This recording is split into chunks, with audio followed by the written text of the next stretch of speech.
हाय friends, माझं नाव Tejas Dilip Kajale. Physics with Tejas sir या चॅनल मध्ये आपलं स्वागत आहे. आज आपल्याला एक नवीन टॉपिक पाहायचा आहे की ज्याचं नाव आहे angular simple harmonic motion and its differential equation. DE म्हणजे काय होते? Differential equation. पहा, आपण जेव्हा युनिट स्टार्ट केला होता त्यावेळेस आपण माहित आहे का लिनियर सिंपल हार्मोनिक मोशन पाहिलं होतं आणि त्या लिनियर सिंपल हार्मोनिक मोशनचं आपण पाहिलं होतं डिफरन्शियल इक्वेशन. बरोबर आहे. आता आपल्याला अँग्युलर सिंपल हार्मोनिक मोशन पाहायचं आहे. तर सगळ्यात पहिले प्रश्न हाच राहील की अँग्युलर सिंपल हार्मोनिक मोशन आणि लिनियर सिंपल हार्मोनिक मोशन याच्यातला फरक काय. आता लिनियर सिंपल हार्मोनिक मोशन आपण शिकलेलो आहे, म्हणजे लिनियर सिंपल हार्मोनिक मोशन आपल्याला माहित आहे. बरोबर आहे. पण तरी एकदा सांगतो, जर समजा एक पार्टिकल हा नंबर ऑफ टाइम एकच मोशन रिपीट करत असेल after regular interval of time मध्ये, तर त्याला काय म्हटलं जाते? सिंपल हार्मोनिक मोशन म्हटलं जाते. मग लिनियर म्हणजे काय? पण तो जो मोशन परफॉर्म करेल सिंपल हार्मोनिक मोशन ती एका सरळ रेषेमध्ये राहील. आलं लक्षात? म्हणजे एका सरळ रेषेमध्ये तो पुढे जाईल आणि त्याच सरळ रेषेमध्ये मागे येईल. जर समजा अशी मोशन जर समजा परफॉर्म करत असेल तो, तर त्याला काय म्हटलं जाते? सिंपल हार्मोनिक मोशन असं म्हटलं जाते. म्हणजे कोणती? Linear simple harmonic motion. Linear का बरं? कारण ती एका रेषेमध्ये सिंपल हार्मोनिक मोशन काय करतो? तो परफॉर्म करतो. मग आता अँग्युलर सिंपल हार्मोनिक मोशन म्हणजे काय? अँग्युलर सिंपल हार्मोनिक मोशन म्हणजे ज्या वेळेस तो काय करणार, सिंपल हार्मोनिक मोशन परफॉर्म करेल त्यावेळेस तो माहित आहे का काही ना काहीतरी अँगल क्रिएट करेल. ठीक आहे. अँगल क्रिएट करत आहे म्हणजेच मग त्याला आपण काय म्हणू? Angular simple harmonic motion. येऊन लक्षात? आता आपण माहित आहे का भरपूर वेळा linear simple harmonic motion perform करत असताना पेंड्युलमचं उदाहरण घेतलं. तर सिंपल पेंड्युलम हा सुद्धा लिनियर सिंपल हार्मोनिक मोशन मध्येच काय होतो? कन्सिडर केला जातो. ओके. मग आता पेंड्युलम जर समजा सिंपल हार्मोनिक मोशनचं उदाहरण असेल, लिनियर सिंपल हार्मोनिक मोशनचं उदाहरण असेल, तर मग अँग्युलर सिंपल हार्मोनिक मोशनचं उदाहरण काय आहे? ठीक आहे. तर त्याच्यासाठी माहित आहे का एक एक्झाम्पल देतो. पहा, कन्सिडर करा हा माहित आहे का एक बुक आहे किंवा एक बॉडी आहे. ठीक आहे. याला जर समजा मी माहित आहे का रिजिड सपोर्टला बांधलं, रिजिड सपोर्टला बांधल्यानंतर जर समजा मी याला माहित आहे का थोडंसं डिस्प्लेसमेंट दिलं. ओके. आणि डिस्प्लेसमेंट दिल्यानंतर जर समजा तो की अशा पद्धतीने ऑसिलेट व्हायला सुरुवात झाली, तर त्याला आपण काय म्हणू?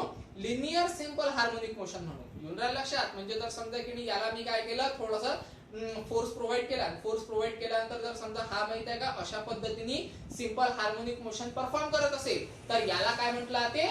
Linear simple harmonic motion. पण जर समजा याला माहित आहे का मी खालून थोडंसं ट्विस्ट केलं, ओके, म्हणजे अशा पद्धतीने जर समजा ट्विस्ट केलं आणि ट्विस्ट केल्यानंतर तो जर समजा की अशा पद्धतीने ऑसिलेट होत असेल, तर त्याला आपण काय म्हणू? Angular simple harmonic motion. येऊन राहिलं लक्षात? म्हणजे जर समजा याला माहित आहे का मी अशा पद्धतीने फोर्स अप्लाय केला आणि फोर्स अप्लाय केल्यानंतर अशा पद्धतीने तो जर समजा ऑसिलेशन्स परफॉर्म करत असेल, तर ते झालं लिनियर सिंपल हार्मोनिक मोशन. आणि याला जर समजा मी खालून ट्विस्ट केलं आणि ट्विस्ट केल्यानंतर तो जर समजा अशा पद्धतीने ऑसिलेट होत असेल, तर त्याला काय म्हणू आपण? Angular simple harmonic motion. येऊन राहिलं लक्षात? तर ते अँग्युलर सिंपल हार्मोनिक मोशन जर समजा आपल्याला समजून घ्यायचं असेल, तर त्याच्यासाठी माहित आहे का त्यांनी उदाहरण घेतलेलं आहे एका डिस्कचं. म्हणजे कन्सिडर करा ही अशा पद्धतीची डिस्क आहे. ओके. आणि ही डिस्क माहित आहे का आपण एका रिजिड सपोर्टला बांधलेली आहे. आणि बांधल्यानंतर माहित आहे का आपण काय करणार? त्याच्या खालून, ठीक आहे, अशा पद्धतीने ट्विस्ट करू आणि ट्विस्ट केल्यानंतर तो अशा पद्धतीने ऑसिलेट व्हायला काय होईल? सुरुवात करेल. ठीक आहे. तर याला म्हटलं जाते कोणतं? Angular simple harmonic motion.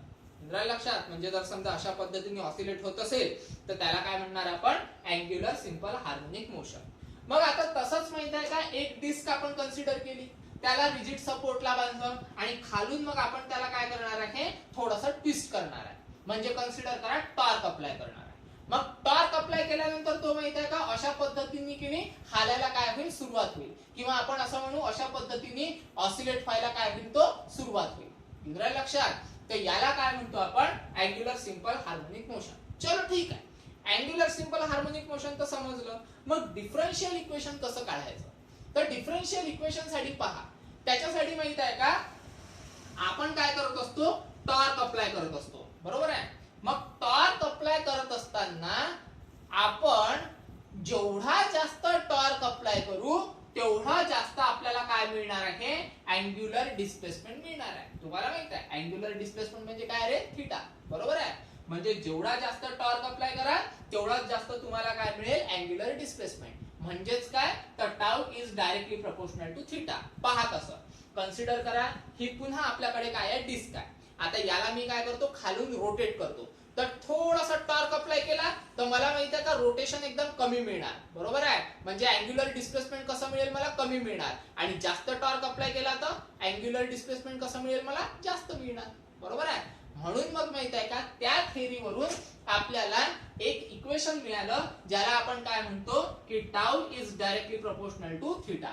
म्हणजे जेवढा जास्त टॉर्क तेवढाच जास्त आपल्याला काय मिळणार, डिस्प्लेसमेंट मिळणार. येऊन लक्षात.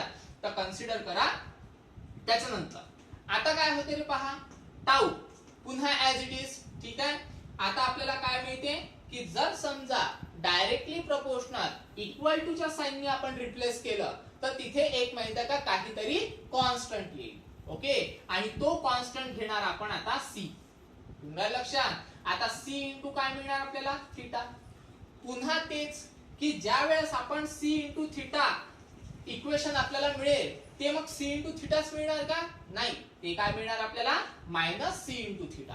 मायनस का बरं, कारण ज्या वेळेस माहित आहे का ती जी डिस्क आहे ती अशा पद्धतीने रोटेट व्हायला सुरुवात होईल, अशा पद्धतीने त्यावेळेस माहित आहे का त्याची जी डायरेक्शन आहे ती direction towards the mean position राहील.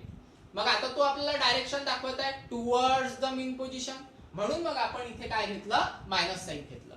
एवढं लक्षात, ओके. म्हणजे आपल्याला टॉर्क किती मिळाला रे, आपल्याला टॉर्क मिळाला tau is equal to minus C theta. तर याला म्हणू आपण इक्वेशन नंबर 1. त्याच्यानंतर आता माहित आहे का ज्या वेळेस आपण रोटेशनल डायनामिक पाहिला होता त्या रोटेशनल डायनामिक मध्ये आपल्याला टॉर्कचं अजून एक इक्वेशन मिळालं होतं. ते इक्वेशन होतं, कन्सिडर करा, आय इंटू अल्फा, बरोबर आहे. कुठेतरी तुम्ही पाहिलं असेल रोटेशनल डायनामिक मध्ये, जर पाहिलं नसेल तर तो पाहून घ्यायचं एकदा, ओके. तर त्या रोटेशनल डायनामिक वरून आपण टॉर्कचं इक्वेशन काढलं आय इंटू अल्फा. तर आय म्हणजे moment of inertia of body आणि अल्फा म्हणजे अँग्युलर ऍक्सेलरेशन ऑफ बॉडी. लक्षात. म्हणजे मग माहित आहे का आपल्याला काय करावं लागेल, हे जे इक्वेशन आहे या इक्वेशनला इक्वेशन नंबर 2 म्हणावं लागेल, ठीक आहे. तर एक काम करा, सध्यापुरती मी याला इक्वेशन नंबर देत नाही, ठीक आहे, नंतर घेऊ आपण. त्याच्यानंतर पुन्हा एक काम करू, टाऊ हे ऍज इट इज राहील, ओके. त्याच्यानंतर करंट हा पण ऍज इट इज राहील. आता हा जो अल्फा आहे या अल्फाला मी असं लिहू शकतो का, पहा बरं रे, d2 theta upon dt square, ठीक आहे. आता तुम्ही म्हणाल सर हे काय तुमच्या खिशातून टाकलं का, तर खिशातून नाही टाकलं, ठीक आहे. पहा आता आपल्याकडे माहित आहे का काय असते रे बा, आपल्याकडे कन्सिडर करा एखादी किणी व्हॅल्यू असेल म्हणजे ऍक्सेलरेशन आहे, तर ऍक्सेलरेशनची डेफिनेशन काय असते, तर ऍक्सेलरेशनला सगळ्यात पहिले कन्सिडर करा आपल्याकडे काय आहे, अँग्युलर ऍक्सेलरेशन. तर अँग्युलर ऍक्सेलरेशन आपण घेतो अल्फा. मग ऍक्सेलरेशनचा फॉर्म्युला काय आहे किंवा डेफिनेशन काय आहे, तर ऍक्सेलरेशनची डेफिनेशन आहे डी ओमेगा अपॉन dt, बरोबर आहे. म्हणजे angular velocity changes with respect to time, okay. मग आता माहित आहे का अँग्युलर ऍक्सेलरेशनची डेफिनेशन आहे angular velocity with respect to time. मग एक काम करा, ddt माहित आहे का ऍज इट इज ठेवून द्या, बरोबर आहे. त्याच्यानंतर ओमेगा, ओमेगा म्हणजे अँग्युलर वेलोसिटी. मग अँग्युलर वेलोसिटीची डेफिनेशन काय आहे रे, अँग्युलर वेलोसिटीची डेफिनेशन आहे angular displacement with respect to time, बरोबर आहे. मग कन्सिडर करा ddt ऍज इट इज ठेवला, ओमेगाची व्हॅल्यू आहे angular displacement, okay, with respect to time, ठीक आहे. म्हणजेच मग आपल्याला काय मिळते पहा बरं, d इंटू डी d2, ठीक आहे. भरपूर जण त्याला डी स्क्वेअर वाचतात, तर आत्ताच सांगतो त्याला डी स्क्वेअर ने वाचायचं, त्याला काय वाचायचं d2. आणि थीटा हा ऍज इट इज अपॉन मध्ये dt इंटू dt, याला dt स्क्वेअर वाचायचं, ओके. म्हणजे याला वाचताना काय वाचायचं, dt स्क्वेअर. म्हणजेच काय, तर d2 theta upon dt square. इंद्राल लक्षात. म्हणजेच मग आपल्याला काय मिळणार रे, अल्फाची व्हॅल्यू काय मिळाली, d2 theta upon dt square. तर ऑब्वियसली आपण काय केलं, ही जी व्हॅल्यू आहे अल्फाची d2 theta upon dt square. Okay, तर ही माहित आहे का अल्फाच्या जागेवर टाकून दिली. येणार लक्षात, म्हणजे या अल्फाच्या जागेवर आपण ही व्हॅल्यू टाकली d2 theta upon dt square. ठीक आहे. जर समजा तुम्हाला हे डायरेक्ट लक्षात नाही आलं तर हे तुमच्या नोटबुक मध्ये कुठेतरी नोट करून ठेवून द्या. येणार लक्षात झालं. आता द्या त्याला इक्वेशन नंबर 2. आता एक काम करा, हे इक्वेशन 1 आहे, हे इक्वेशन 2 आहे, बरोबर. मग आता याची राईट हँड साइड आणि याची लेफ्ट हँड साइड. ओके, याची लेफ्ट हँड साइड आणि याची लेफ्ट हँड साइड कशी आहे, सारखीच आहे. मग लेफ्ट हँड साइड सारखी असेल तर ऑब्विसली भाऊ राईट हँड साइड सुद्धा सारखी असेल, बरोबर आहे ना. म्हणजे मग लिहत असताना काय लिहायचं पहा, फ्रॉम 1 and 2 म्हणजे 1 आणि 2 वरून. 1 आणि 2 वरून काय रे, आता लेफ्ट हँड साइड सारखी आहे तर राईट हँड साइड सारखी राहील. तर कन्सिडर करा इक्वेशन नंबर 2 ची राईट हँड साइड काय आहे रे, i into d2 theta upon dt square, बरोबर आहे. त्याच्यानंतर इक्वेशन 1 ची राईट हँड साइड काय आहे रे बा, मायनस c थिटा. चलो is equal to minus c into theta. आलं लक्षात. तर हे इक्वेशन मिळेल आपल्याला.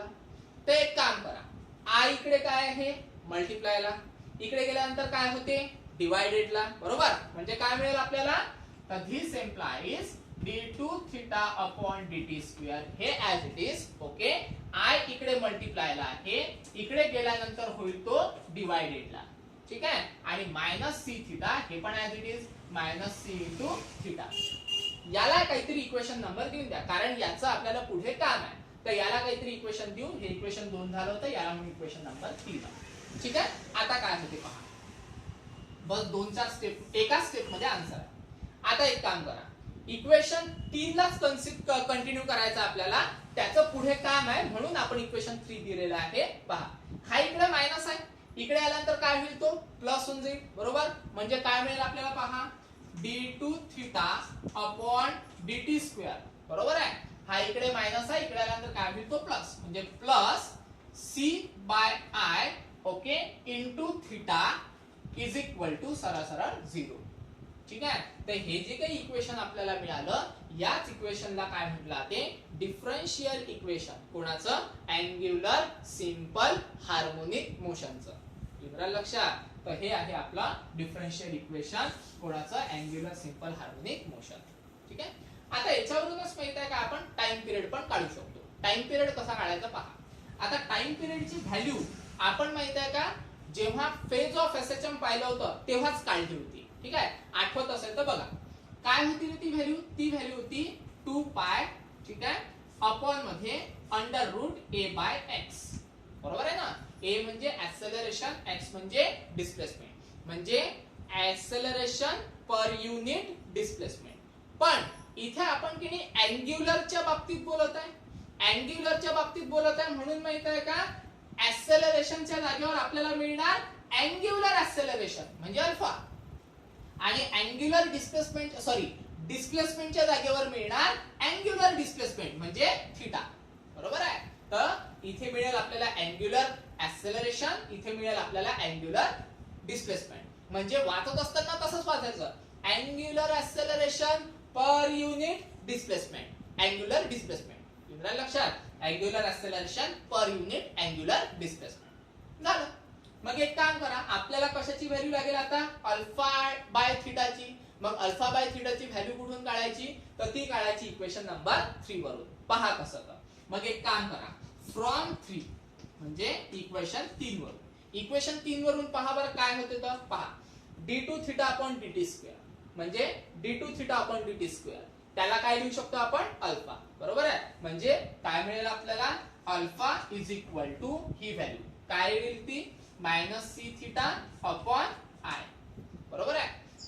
एक काम करा, आपल्याला पाहिजे अल्फा बाय थिटा आहे ना, म्हणजे थिटा इकडे मल्टिप्लाय आहे, त्याचा तंगडवळा इकडे, म्हणजे पुढे चालला जाईल तो डिवायडेडला, बरोबर. म्हणजे काय मिळेल आपल्याला पहा, अल्फा ऍज इट इज, हा इकडे मल्टिप्लाय आहे, इकडे गेल्यानंतर काय मिळेल तो डिवाइड, म्हणजे alpha by theta is equal to काय मिळेल आपल्याला minus okay c by i. ठीक आहे. पण आपल्याला की नाही इथे मॅग्नेट्यूड मध्ये घ्यायचं आहे. मग मॅग्नेट्यूड मध्ये जर घेऊ आपण तेव्हा माहित आहे का, मायनस साइनचं काही महत्व राहत नाही. ठीक आहे. म्हणजे फक्त काय मिळेल आपल्याला, alpha by theta is equal to C by I. बस एक काम करा, ही जी व्हॅल्यू आहे ही व्हॅल्यू या इक्वेशन मध्ये पुट अप करा. काय ते पहा बरं आन्सर, इज इक्वल टू, ठीक आहे, 2 pi as it is upon मध्ये under root alpha by theta. Alpha by theta म्हणजे सी बाय आय, म्हणजे under root C by I. Okay, यालाच आपण माहित आहे का असे लिहू शकतो, is equal to 2 pi as it is. ठीक आहे, तर ही व्हॅल्यू माहित आहे का वरती चाललेली आहे, म्हणजे आय जाईल वरती अंडर रूट मध्ये, ओके, आणि अपॉन मध्ये सी येईल खाली. तर ही जी आपली टाइम पिरियड आहे, हे टाइम पिरियड आहे कोणाचं, अँग्युलर सिंपल हार्मोनिक मोशनचं. इंद्रा लक्षात, तर हे आहे आपलं अँग्युलर सिंपल हार्मोनिक मोशनचं डिफरन्शियल इक्वेशन, आणि त्याचाच आपण काय काढला, टाइम पिरियड काढला. इंद्रा लक्षात, ठीक आहे. तर हे आहे आपलं अँग्युलर सिंपल हार्मोनिक मोशन.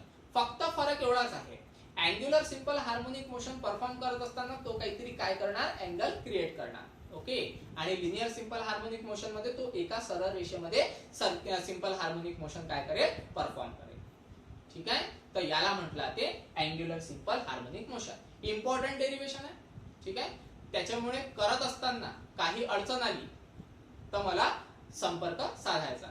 ठीक आहे, फोन किंवा मेसेज केला तरी चालेल. ठीक आहे, आज स्टॉप करू, बाकीचं उद्याला बघू. ठीक आहे, धन्यवाद.